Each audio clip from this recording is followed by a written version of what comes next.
सामाजिक संजाल भ्रम के जाल जे लोग के अखन बेसी प्रचलन में जे आबि गेल छै अखने मात्र अखन ओना कहबै तऽ अखन बेसिए छै फेक वर्जन जे बेसी प्रचलित अखन भऽ रहल है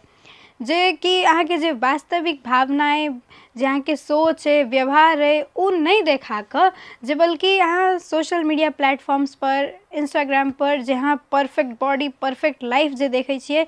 से लोग अपना आपके ओहने देखाबऽ खोजलक आब ओहि अनुसार नहीं होबऽ सकल तऽ लोग तखन आब अकेलापन महसूस करऽ लागल ओ जे दुनिया समाज रहे छै ओहिसँ दूर होबऽ लागल अपना आपके जे आत्मविश्वास के कमी होबऽ लागल ओहि सबके कारणसँ जे कि अब ई होइ छै जे सामाजिक संजाल छै ने से ओहि पर जे देखऽ वाला चीज छै उ सब चीज सच्चे नहीं होइ छै ओकर पछाड़ी जे देखबै ओकर जे पाछा देखबै तऽ ओकरो किछु ने किछु दुनिया में ने हर इंसान हर व्यक्ति के किछु ने किछु ओकरा प्रॉब्लम रहबे करै छै ताहि दुआरे कोई इंसान केओ परफेक्ट नहीं भऽ सकैए अखन के समय में